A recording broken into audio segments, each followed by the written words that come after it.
Olá, meninos e meninas, sejam bem-vindos a mais uma aula de filosofia.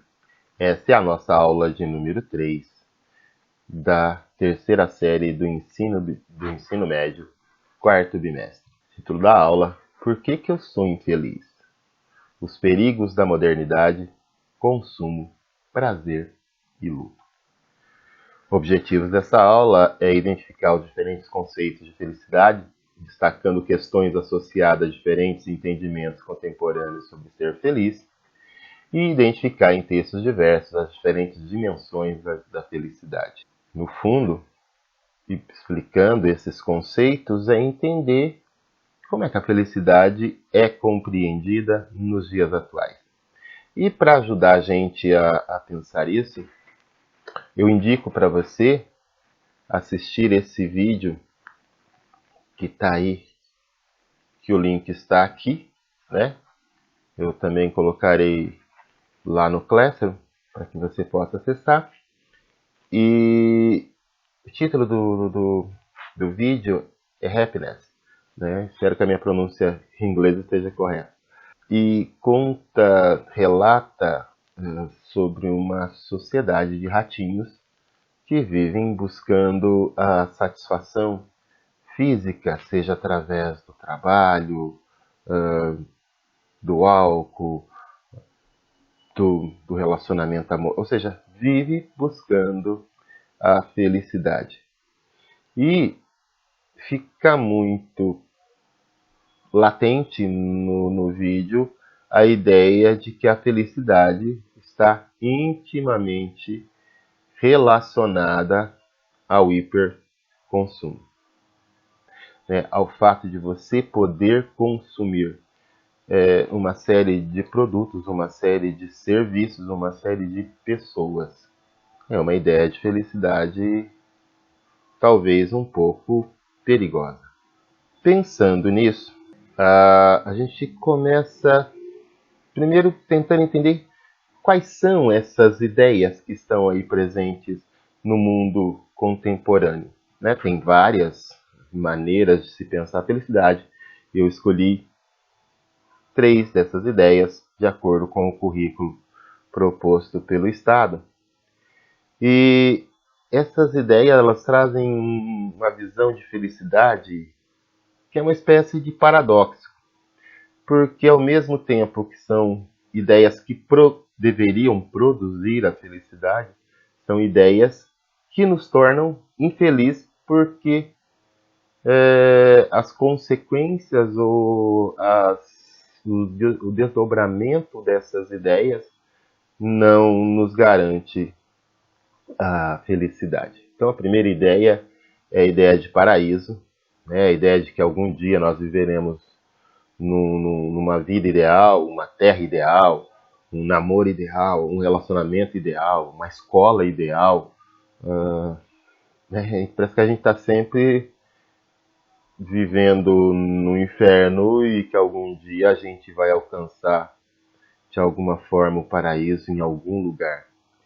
E interessante que parece que os outros vivem nesse paraíso e eu não, eu sempre estou vivendo o meu inferno astral ou numa situação muito ruim. Bom é onde está os outros, bom é lá, aqui nunca é bom. Segunda ideia é a ideia do hedonismo contemporâneo, e aí a gente é preciso diferenciar esse hedonismo contemporâneo da ideia hedonista de Epicuro, né, lá dos gregos, mas aqui o hedonismo é a busca do prazer pelo corpo, é a satisfação do corpo, né? É a ideia de que com conquistas amorosas, com objetos, com uma série de coisas, você vai fazer o seu corpo ficar mais feliz. A satisfação é física, é a sensação de adrenalina, de serotonina, que vai te fazer bem, e aí a gente vai atrás de 1001 coisa que vai dar essa satisfação do corpo. A gente vai detalhar daqui a pouco. E uma terceira ideia é o medo de perder pessoas, né? De perder coisas. Na verdade, é o grande medo da perda. É a ideia de que uma espécie de luto que faz com que a gente não entenda que estar com pessoas, estar em algumas situações, significa que em algum momento a gente não vai estar e vai ter a ideia da perda e tudo mais.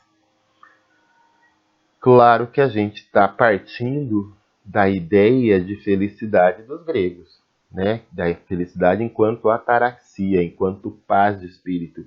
Essas ideias, apesar de se proporem trazer felicidade, elas não trazem a paz de espírito. Antes da gente falar das ideias, é bom a gente destacar que tanto os filósofos antigos quanto filósofos contemporâneos podem ser muito úteis no repensar, na reflexão sobre essas questões e tantas outras, mas em especial essas. Né? Filósofos como Baudelaire, Walter Benjamin, Nietzsche, Sartre, Bauman, né? Zygmunt Bauman, é, eles podem trazer aí ideias bastante interessantes. A gente vai ver algumas dessas ideias, né, de forma bastante breve aí nessa aula que a gente está fazendo hoje. Então, primeira coisa, parar para pensar sobre essa utopia, né, de um paraíso na Terra. Parece que a poesia se contamina dessa ideia, e os romances, o cinema, ou seja, a arte como um todo, ela é contaminada por essa ideia de que em algum momento a gente vai viver numa passárgada, ou seja, numa terra fabulosa, numa terra maravilhosa, onde a gente é amigo do rei e a gente pode tudo, lá a felicidade é garantida. Mesmo essa ideia fazendo parte desse imaginário humano, a gente bem sabe, a gente bem compreende que esse ideal, né, esse ideal de paraíso, esse ideal de planeta, esse ideal de vida, ele não se realiza. Talvez seja uma grande dificuldade a gente compreender e viver com a frustração de que esse paraíso não existe. O que existe é um planeta, existe uma vida, que existe são condições, situações onde nós temos que nos engajarmos e trabalharmos para que se torne a melhor vida possível, a melhor situação possível. Filósofos como Nietzsche e Sartre, e mesmo os estoicos, eles nos ajudam muito a compreender a essas frustrações, a compreender a angústia humana, né, de não de nunca chegar nesse ideal, nessa terra utópica, mas e também de entender que a gente tem que viver a partir do contexto e da situação na qual a gente se encontra para que se produza a, as transformações e entender que nem tudo é satisfação dos nossos desejos. Às vezes a gente deseja coisa que não vai rolar, que não vai acontecer, não vai ser possível. Seguindo a ideia do hedonismo moderno e essa busca pelo prazer físico, a gente pode ter várias situações, a gente pode ter vários comentários, várias análises, porque se você assistir o vídeo, você vai ver bem isso naquela comunidade de ratinhos, né, que é essa busca constante pela obrigação de ser feliz, né, pela necessidade de... A gente tem que estar feliz o tempo todo. Parece que a gente está dentro de uma lógica utilitarista no qual a gente consegue medir, quantificar quanto de felicidade determinada coisa produz. E a gente percebe muito isso, né, nas propagandas, na questão do consumo, na questão das receitas de felicidade. Felicidade virou um produto, virou algo do qual você compra, né? Você vai na palestra do Francisco X, do Benedito Y, Ou seja, da pessoa, e a pessoa te vende uma receita. Olha, faça isso e você vai ser feliz. E, e parece que rola para todo mundo, parece que acontece para todo mundo, e para você não, né? E aí a gente vai ficando meio frustrado. A gente percebe muito isso em duas situações específicas, né? Em duas situações muito particulares. Primeira delas, né, que tem muito a ver com o tempo que a gente está vivendo, com a época que a gente está vivendo, que é a ilusão da felicidade das redes sociais. Observa que nas redes sociais quase nunca ninguém é triste. E mesmo quando as pessoas apresentam uma tristeza, né, em um momento de luto porque ela perdeu algo ou porque ela foi contrariada em algo, é um processo completamente fora da vida real, fora das condições da vida real. Mas na maioria das vezes as pessoas estão sempre viajando, né? Hoje em Paris, amanhã em Londres, semana que vem em Nova York. Parece que as pessoas estão sempre em outro mundo que não o mundo que a gente vive. E essa ilusão, né, das redes sociais, ela provoca na pessoa que recebe o like pela sua postagem um prazer enorme, né? Você vai lá e curte a foto de alguém que postou na praia porque ela estava passeando, feliz da vida, e a pessoa fica extremamente satisfeita. Então, a postagem das redes sociais não é expressão da felicidade das pessoas, mas é uma maneira de que as pessoas consigam likes. Para que eu vou postar uma coisa lá, né, na rede social? Para que eu tenha like, porque isso a mim causa uma satisfação física muito grande através da curtida das pessoas.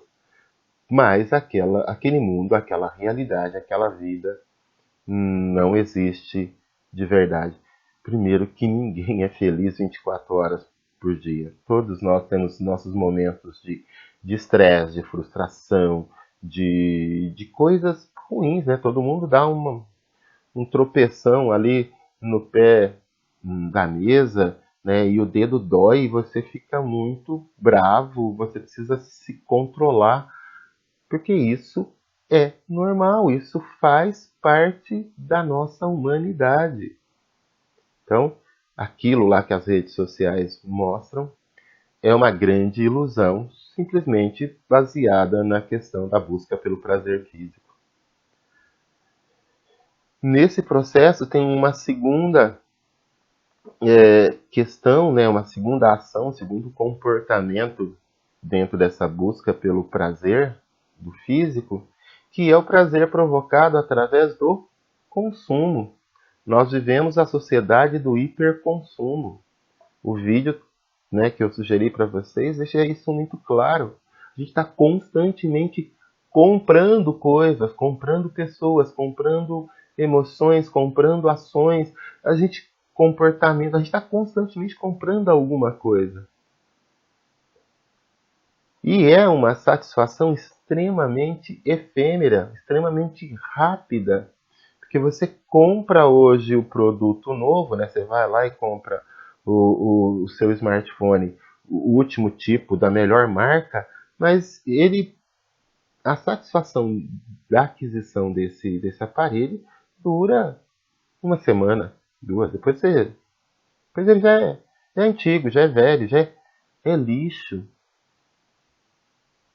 E aí é muito interessante a gente pensar que uma das coisas que está degradando o planeta, está fazendo com que o planeta fique cada vez mais esgotado, é o nosso hiperconsumo. A gente consome sem nenhuma responsabilidade, né? A gente vai consumindo, vamos produzindo mais, vamos extraindo mais riquezas naturais do planeta, a gente vai produzindo mais lixo, vai poluindo mais, e assim vai.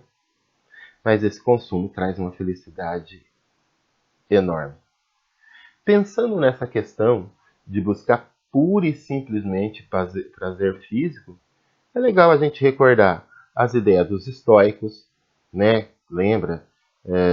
O estoicismo se propõe muito a gente repensar e fazer um controle racional das nossas emoções. Eu não coloquei aí na nossa apresentação de slide, mas seria interessante também, talvez, o cinismo, né? Os cínicos com a ideia de simplicidade. Epicuro com a ideia de que o prazer não é pura e simplesmente o prazer do corpo. A gente tem que evitar tudo aquilo que nos causa dor. Se eu estou vivendo um prazer físico, mas que ele pode ter como consequência uma dor, então esse prazer não é muito recomendável, né? Então, para a gente repensar aí nos nossos prazeres. E eu acho que cabe aqui também a reflexão do Bauman sobre a liquidez das nossas relações e dos padrões de vida. A gente vive um mundo líquido onde parece nós não termos nenhuma firmeza ou nenhuma concretude na maneira como a gente vive, na maneira como a gente se relaciona com pessoas, na maneira como a gente se relaciona com as coisas, na maneira como a gente relaciona com o consumo, com com a vida em geral. Então é como se a gente vivesse nessa inconstância. E é justamente o fato de viver nessa inconstância que a gente tem que repensar para buscar um novo vida, uma nova vida, um novo modelo de vida em coisas um pouco mais confiáveis do que simplesmente o prazer físico e momentâneo. Certo? Seguindo, terceira ideia, essa é extremamente difícil da gente falar e pensar, porque tem várias maneiras de se enxergar isso, né? Principalmente as religiões trazem respostas muito interessantes, respostas muito bacanas sobre a questão da morte. Né? Eu tenho o hábito de dizer que, para a maioria das religiões, a morte não existe, ela é um momento meramente de passagem. Mas falando de maneira bastante concreta, né, e sendo o mais laico possível, a morte é o momento da perda. É a convivência com a ausência de algo, de alguém, de uma ideia, de uma pessoa, de um hábito, de um grupo. E parece que há um medo muito grande na sociedade contemporânea em relação a esse perder, a esse não ter esse algo, essas pessoas. Parece que a gente vive um medo extremamente profundo.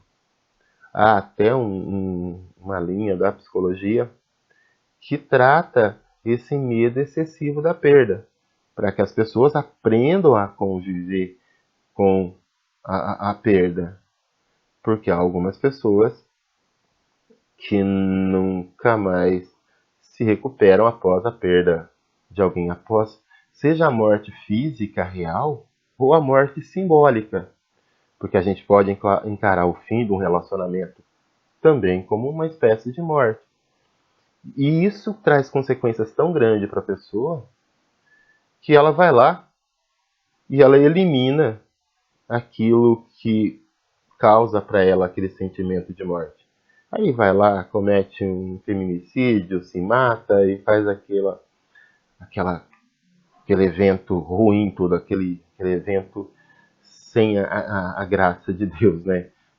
Aquele evento desgraçado. Então, esse medo da morte, esse medo de perder algo ou alguém, ele é muito forte, muito presente. E aí eu traria dois filósofos que eu acho que trabalham isso muito bem, tanto Epicuro quanto Montaigne, trazem reflexões sobre a importância da gente entender a morte no que ela é de fato, né? No que ela é na sua concretude. Independente do que eu acredito do ponto de vista religioso ou não, Epicuro traz para a gente que a morte é uma transmutação, ou seja, você muda as suas moléculas, os seus átomos e pronto, acabou, né? É como se Epicuro já antevisse lá na Grécia Antiga a lei de Lavoisier. Nada se cria, nada se perde, tudo se transforma. E inclusive nós mesmos. Né? A gente vai se transformar em outras coisas, né? Os nossos átomos estão aí para sempre no planeta. Né? A gente pegou emprestado, no momento da nossa formação, átomos que já eram de outros seres, de outros objetos, e os nossos átomos vão se transformar em outras coisas. E sem contar que não está no nosso poder decidir se morremos ou não, se a morte está presente ou não. Então, falando, né, da morte física, mas você pode trazer isso também para as mortes simbólicas. Perdeu a namorada? Perdeu o namorado? Nada se cria, nada se perde. Transforma-se. Né? Vamos relembrar a famosa Rita Lee, uma letra fantástica. Doença de amor se cura com outro. Vida que segue.